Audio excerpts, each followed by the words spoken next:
হাতের কাছে চিড়ে আর আটা থাকলেই কিন্তু বানিয়ে নিতে পারবেন এই মুচমুচে পকোড়াটা।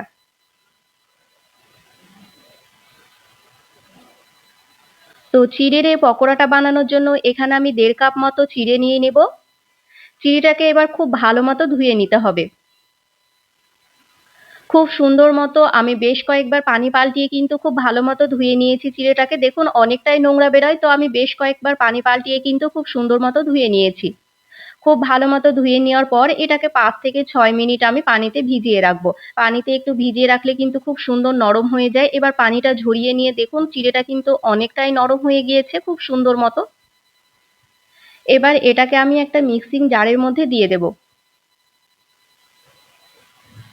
এই পকোড়াটা বানানো খুবই সহজ, খেতে ভীষণ ভালো হয়। তো সবটুকু চিড়ে আমি দিয়েছিলাম, এবার এটার মধ্যে দিয়ে দেব গমের আটা। ময়দা দিইনি, আমি আটাটাই দিয়েছি। ১ কাপ মতো আটা, ১ কাপ মতো দিয়ে দেব চালের গুঁড়ো, মানে চালের ময়দা দিয়েছিলাম ১ কাপ।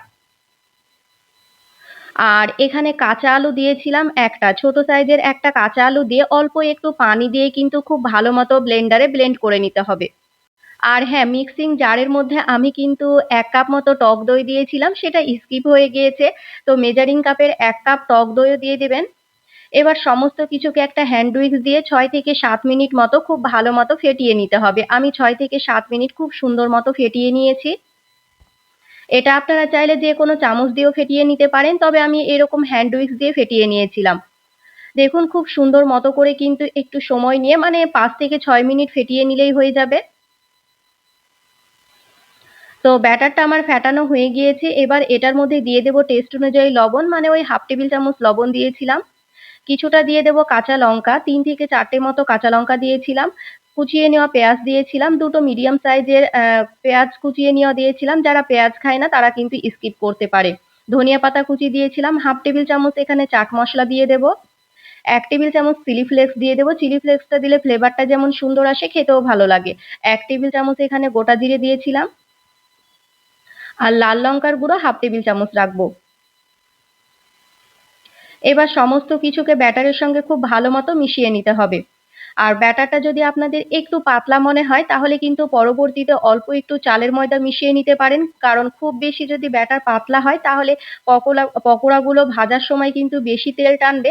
তো একটু সেইরকম রেখেই কিন্তু ব্যাটারটা রেডি করে নেবেন, বেশি পাতলা করা যাবে না।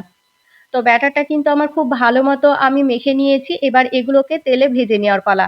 এইদিকে আমি একটা কড়াইয়ে গরম তেল বসিয়ে দিয়েছিলাম। তেলটাকে খুব ভালো মতো গরম করে নিয়ে গ্যাসের আঁচটা মিডিয়াম ফ্লেমে রাখতে হবে।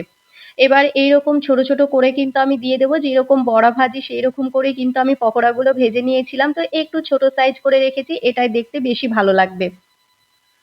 তো এক, এক করে সবগুলোই দিয়ে দেব। মানে যতটা আমার কড়াইয়ে ধরেছিল আমি সেইভাবে দিয়েছিলাম। এবার গ্যাসের আঁচটা মিডিয়াম টু হাই ফ্লেমে রেখে আমার মানে ৫ থেকে ৬ মিনিট মিডিয়াম ফ্লেমে রেখে তারপর হাই ফ্লেমে করে দিয়ে কিন্তু আমি পকোড়াগুলো ভেজে নিয়েছিলাম। খুব তাড়াতাড়ি ভাজা হয়ে যায়।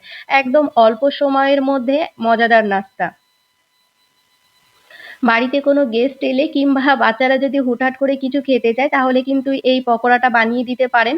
তো খুব সুন্দর মতো করে উল্টিয়ে পাল্টিয়ে আমি এরকম লাল, লাল করে ভেজে নেব। ওপরটা যখন সুন্দর একটা কালার চলে আসবে তখনই কিন্তু তুলে নিতে হবে পকোড়াগুলো।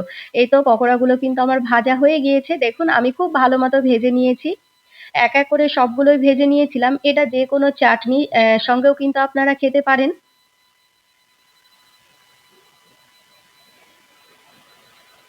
চাটনি কিংবা সসের সঙ্গেও কিন্তু আপনারা খেতে পারেন। দেখুন আমার কিন্তু পকোড়াগুলো সবগুলো ভাজা হয়ে গিয়েছে। ওপর থেকে যেমন ক্রিস্পি হয় ভেতরটাও খুবই সুন্দর হয় খেতে। তো একবার হলেও কিন্তু চিড়ে আর আটা দিয়ে এই পকোড়াটা আপনারা বানিয়ে নিতে পারেন।